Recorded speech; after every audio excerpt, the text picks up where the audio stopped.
We of Hebron Academy stand proudly on the side of a positive future, on the side of confidence. As we look to emerge with all due caution from these times of separation, of quarantine, of the same four walls, we smile at the thought of our home away from home, the antidote to this trial. Our open space in Maine's natural playground, our open-hearted community of beautiful diversity, our open-ended horizons, our chance now, simply to be better. So we're coming back stronger. Over 200 years of our history show that we look triumph and disaster square in the eye, and we pivot, we adapt, we reinvent with a spirit that never falters. All of this, the fog rolling in, the views from the top, the sound of our victory bell, these chances to explore the world, to explore our own minds, to explore what we are truly capable of achieving, are ready to go. This is an experience worth waiting for and worth fighting for, and we're up for that fight. Whatever the future looks like, you will find your purpose in our community. This is a learning experience of a quality unlike any other, with a faculty of staff that will stop at nothing to make you proud of you. You'll be proud to belong, to bring back the chair, to hear the crowd roar, to be a lumberjack, to feel part of something bigger. And even in these times, this spirit has not flinched. Now more than ever, the values that are in our blood, resilience, ingenuity, charity, care, are what makes a person, are what makes us. So where do you stand? Do we take this and use it to come back stronger? Do we look outward and forward to the future? Do we believe in our ability to succeed whatever the world throws at us? We do. Let's stand together.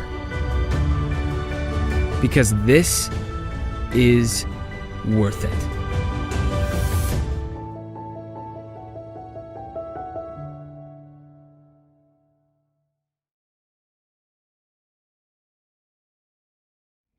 On behalf of Hebron Academy, I would like to welcome all students, faculty, staff, parents to a new academic year.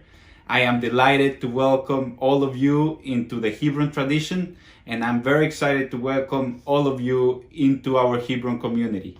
This will be a year for the ages. The current COVID-19 pandemic situation has brought a lot of new and unforeseen pressures on us. It is easy to look back into the previous months and feel discouraged about the current situation.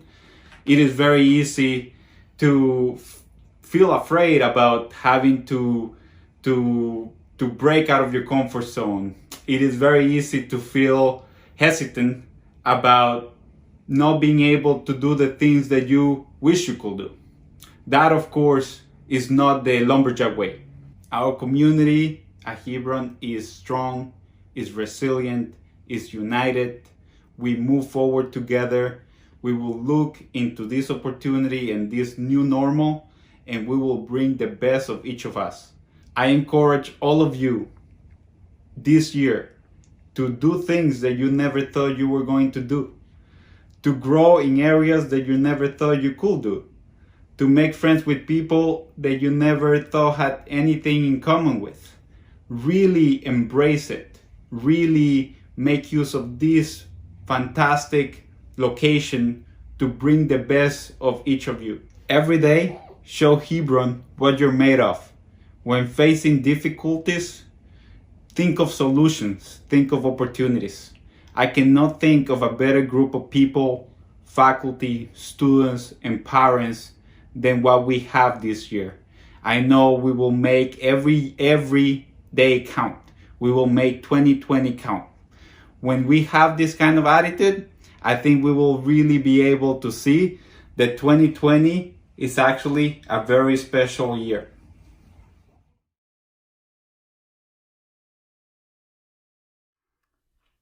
Hello everybody, my name is Emmett Grover, and on behalf of the proctors, I would like to welcome you all to the beginning of the 2020-2021 school year here at Hebron. I'd like to begin by asking you all a quick question. Why did you choose to come to Hebron?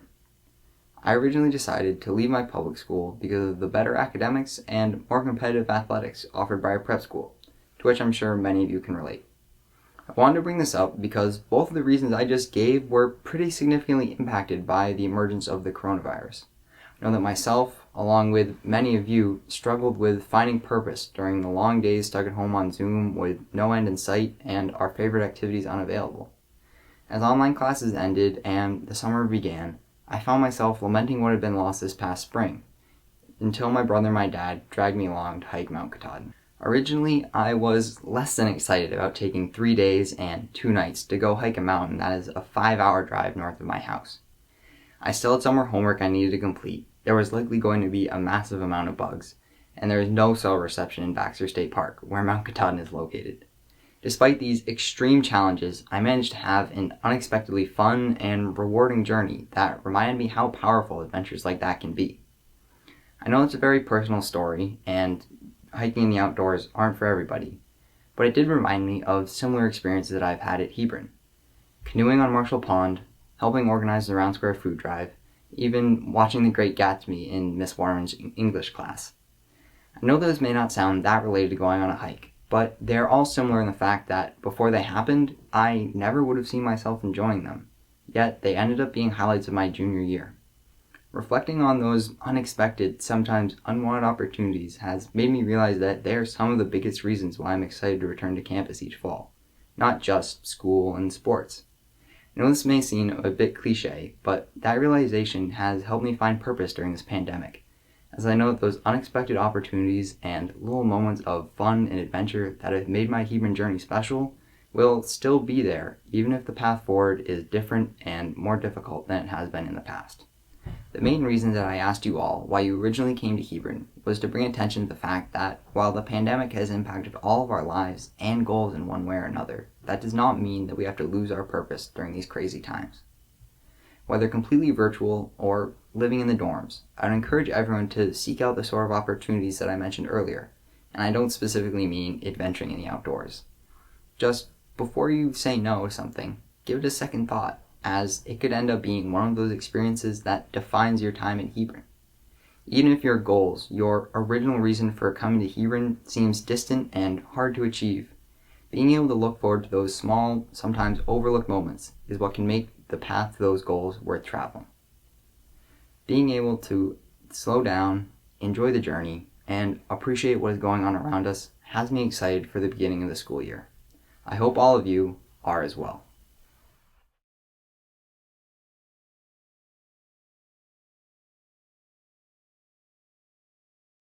Welcome students, parents, faculty, staff, and friends of Hebron to the 2020-21 start of the academic year at the school. It's always a highlight of the year to come together as a school community in celebration of the work ahead of all as we embark on a new chapter in the history of our great school. But before I offer a few remarks about the year ahead, I want to offer my sincere thanks and appreciation to our speakers this evening, to Mr. Núñez and of course Luca, Emmett Grover, Mr. Ruiz, Ms. Salcedo, and Yuna Wu. Thank you to each of you for speaking for all of us in this important kickoff ceremony. Thank you for your words of encouragement and for the many lessons imparted today. All of you are shining examples of the fact that we are all stronger together. As we have often said, 2020 has been a year full of surprises, challenges, and opportunities. And certainly this school year will be a year like no other. However, our community is strong and resilient, and we have adapted and prepared for this year so that we can come together to live and to learn in our community and to seize every opportunity that we can. To make the most of this year, each of us has had to take the steps to take care of ourselves so that we can protect one another. This means following new rules, reading and listening to the new signs all around campus, following the social contract, of course, and wearing your mask, as well as making great personal decisions around your safety and the safety of those around you. We are truly in this together, and we can only get through this year if we stay together and support one another. I have been impressed, but not surprised, at how well you've all adapted so far. Of course, I'm not saying that all these measures for safety's sake do not come without challenge or sacrifice. Instead, my advice is to embrace the challenge head on and to be grateful for the chance to learn together, to have this shared experience of school at Hebron in the time of COVID, and to make the most of every opportunity that you can this year. If you do all of that, I am confident you will have a meaningful year and you will do your part to keep our community safe and strong. In addition to physical safety and the attention that we're paying this year to COVID-19 pandemic, our nation is also struggling to come to terms with pervasive issues of systemic racism. This year at Hebron, we look forward to doing our part to actively participate in the process of becoming an institution that stands out as an anti-racist school. This work is a process. It is not accomplished in one fell swoop. However, under the leadership of the Diversity, Equity, and Inclusion Committee, chaired by David Ruiz, we will address these issues of racism, diversity, equity, and inclusion throughout the year, examining how these issues are reflected both in our school culture and our curriculum. I'm impressed with the work this committee has done so far and look forward to taking this journey with all of you as we aspire to make sure that we make and keep Hebron a place where all students feel safe, welcome, included, and valued, regardless of their race or religion. Thank all of you in advance for your participation in these ongoing efforts. Now, if 2020 has taught us anything, it's that we are resilient. And while I'm sure our collective resolve will continue to be tested, I'm also confident that this year will also be a lot of fun if we approach the challenges together and embrace the unknown of the road that lies ahead. So let's all commit to looking for the good in things, to look for the fun, and to try new things this year as we embrace this shared adventure. I'm proud of all of you for joining this community and for being in this year together. We've got this, Hebron. Now let's make it a year for the ages. Go Jacks!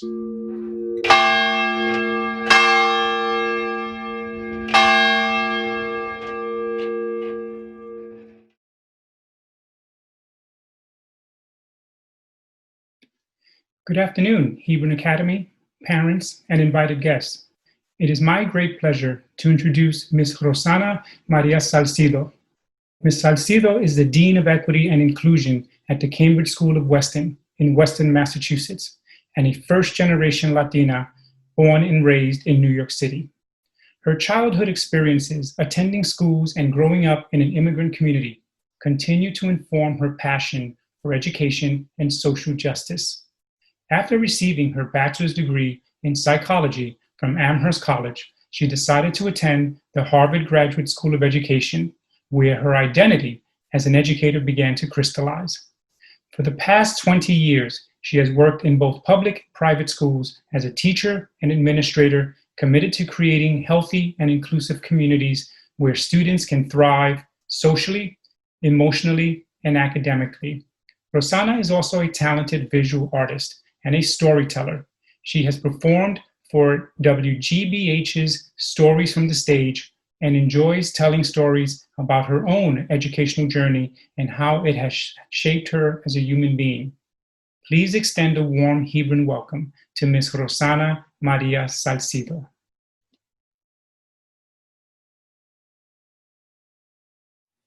Good morning, Hebron Academy.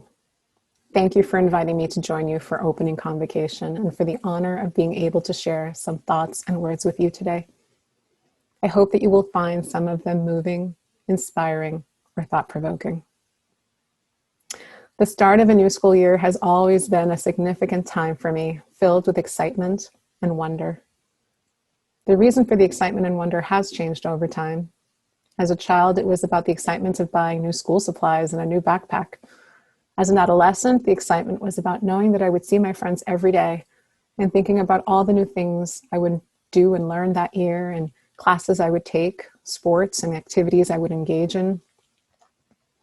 As an adult, as a teacher and administrator, my wonder and excitement is about seeing how much the returning students have grown and changed, and looking forward to meeting the new students who will be joining our community and wondering what they will contribute, how they will change and shape and impact our school. This tradition, opening convocation, the way we start school, is the first way that we begin to establish a sense of community. It is one of the most important moments for setting the tone of an academic year. It is a tradition that embraces all the members of a community and signals that we are all in this together. For some of us, the start of a new year feels exciting and comfortable. School is a familiar place. It might even feel like an extension of our home. It is affirming, a place where we believe we will thrive. For those who are joining a community for the first time, or for whom the culture feels foreign, the start of school may not feel so comfortable. There may be apprehension and worry about becoming part of or returning to a community that is very different from our own. There may even be members who feel quite disconnected, like they don't belong. That would not be surprising, since schools are microcosms of the larger society, and we know that there are many individuals and groups in our society who are not offered full membership, who are disenfranchised, and who suffer from bias and discrimination and other forms of interpersonal and systemic oppression. There have been times in my life when I have felt like a true member of a place, and other times when I have only felt like a guest. Throughout my childhood and adolescence, I always felt like I belonged. Many factors contributed to this. As a young Latina, I thrived in a neighborhood where I constantly saw people who looked and sounded like me. My parents came to the United States in the 1960s from the Dominican Republic, and they settled in an immigrant community in New York City called Washington Heights. You may have heard of Lin-Manuel Miranda's Broadway musical, In the Heights. If you haven't, don't worry. The movie version is due to be released next summer, and the trailer looks great. That's where I grew up. And my story is not that different from the story of the protagonist in the show. Throughout my childhood and adolescence, I felt affirmed by my community. The elementary school and high school I attended were in my neighborhood, so I felt familiar in my surroundings. Some of my teachers were mean and impatient with me, especially early on when I was learning to speak English. I often didn't understand their instructions. I think some teachers thought that I was being willfully defiant or lazy, or that I was stupid. Fortunately, there were many more teachers who were kind, who believed in me and showed me care. Eventually, I learned that if I needed help, I could ask someone, and I wouldn't be judged for not knowing. At the end of the 6th grade, something amazing happened. I was a shy and timid but conscientious student. The assistant principal at my school took me aside one day and said, "Rosanna, I need your help with something. I need a responsible student who I can trust to do a very important job." Even before she told me what it was, I was feeling incredibly proud that she was having this conversation with me. She told me she needed a student to quietly leave 5 minutes before the end of every class to physically stand at the designated place and ring the bell, signaling the end of the class period for the entire school. She said that she needed to be confident that this student would have excellent attendance at school every day, and that the student would not fall behind in any of their classes, and that the student would be timely, punctual, and assume this responsibility with the utmost seriousness, and asked if I was up for the job. I was shaking with nervous excitement. This was a really big deal. Of course I accepted, and I carried out my job every day for the next 2 years. When I think of that time, I realized that there were a number of adults who could have easily done the job instead of me. Looking back, I firmly believe the assistant principal wanted to make me feel valuable and boost my confidence. She wanted to give me a responsibility and an opportunity to make a contribution. I was treated with care and dignity, and as a result, I thrived. In my 11th grade year, I was beginning to think about college. I always assumed I would go to college. It was my family's expectation. I assumed I would attend a college or university in New York City, and that I would commute from home and likely have a part-time job so that I can contribute to the household income. My English teacher, however, had different ideas about where I should attend college. She was one of the teachers who believed in me, pushed me, and cared for me. She said to me one day, Rosanna, there is a great big world out there beyond your neighborhood and New York City, and you should see it. I knew she was right, but I was overwhelmed with the idea of it, and I didn't know where to begin. She introduced me to liberal arts colleges, small ones I could attend as a boarder. She was especially keen on me applying to Amherst College, which at the time was making big statements about increasing the diversity of its student body. So I applied, and I was accepted. I really had no context for what attending an elite liberal arts college in Western Massachusetts would be like. It's true that it wasn't so far from home. The trip was only about 3.5 hours by car. But for those of you who are familiar with New York City, I had never been north of Yonkers, south of Atlantic City, and maybe 20 miles west of the Hudson River. Western Mass might as well have been Wyoming or California. I also had no concept of the degree of wealth and privilege I would come into contact with. In fact, I had no social capital to help me fit in at Amherst. I was not an athlete. No one in my family had attended that or any other college. I had not attended prep school. I did not travel to foreign countries with my parents. We did not own a summer home. I never attended summer camps.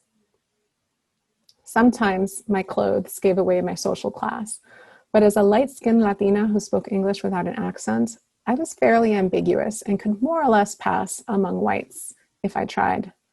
So I did that for a while. I didn't talk about my background or where I came from. I was really vague about myself.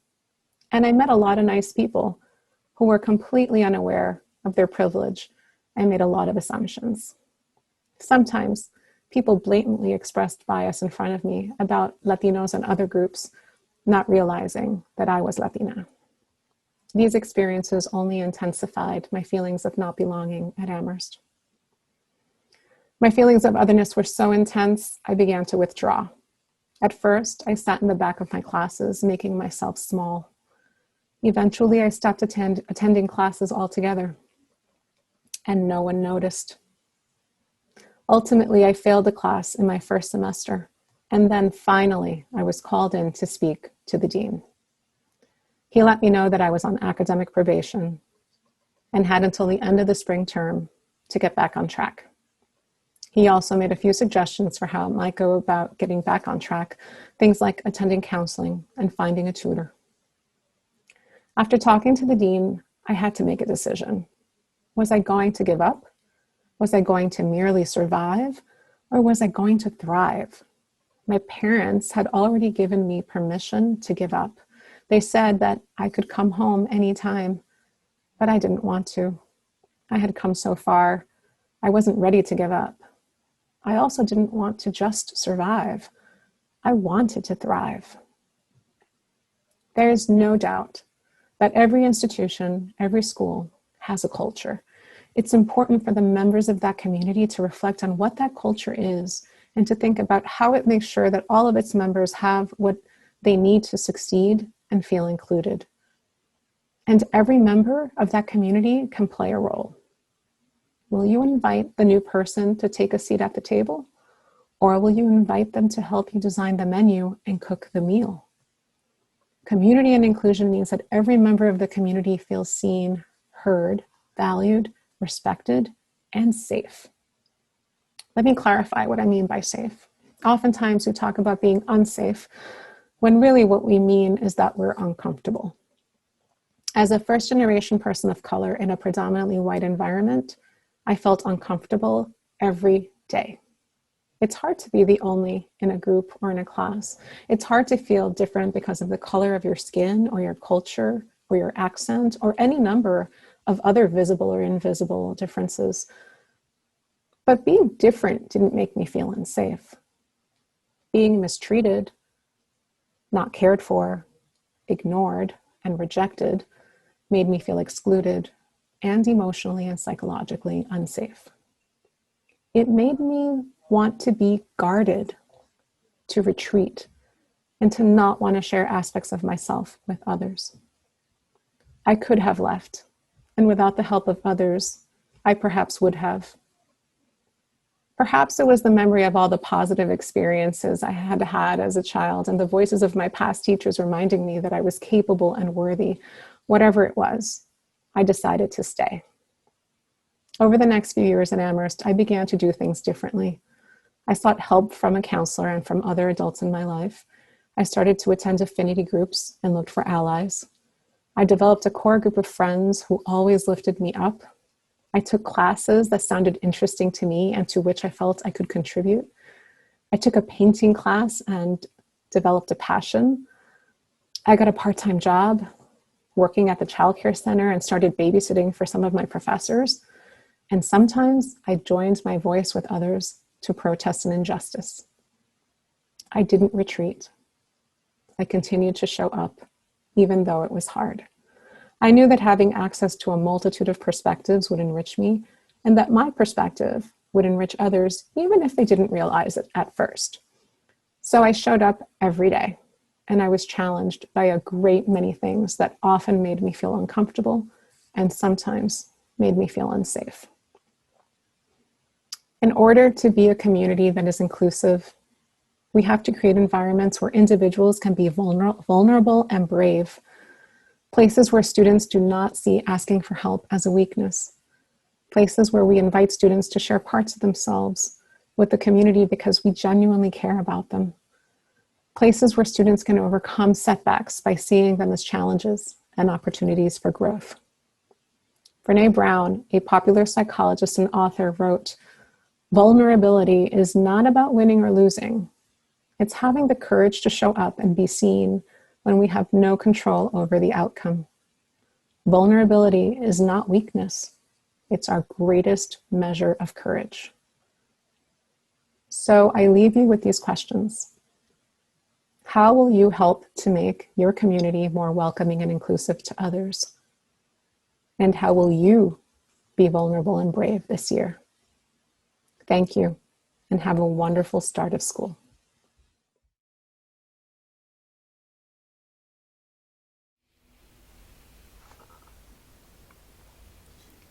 So deep is the sight of waters, the seeds of love and light, and train your sons and daughters to wisdom, truth, and right.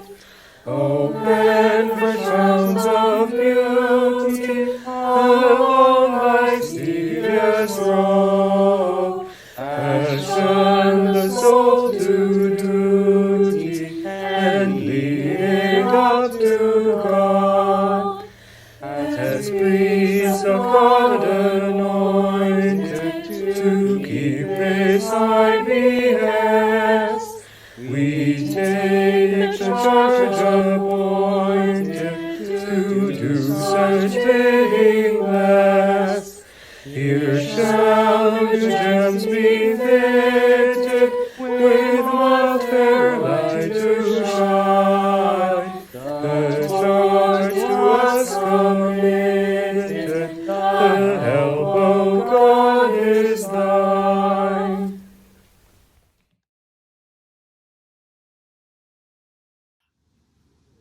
Good morning, good afternoon, good night, good every time in the day, no matter which time zone you're staying in. I really appreciate this moment we share together after what we have been through, and I cannot express how excited and glad I am to again see everyone's faces. Some are familiar, while some are fresh. As a senior, also international students who cannot be back on campus, I suddenly feel the difference. So for those who want a chance to get back to Hebron, enjoy and cherish the Sage Dining Hall. Check out my favorite omelette for brunch and orange chicken and spinach and fried tofu and pasta. But always choose your food wisely because it's tightly related to your health and emotion. And please take care of everyone and never forget about yourself too. For those who are like me, unable to get back, you feel body can be there and send your heart. Participate in every single activity and contribute to the community if there's a chance. And always keep up with your schoolwork. In the end, a quote for today is, "Keep your face always to the sunshine, and shadows will fall behind you." I wish you all a school year full of sunshine. Thank you.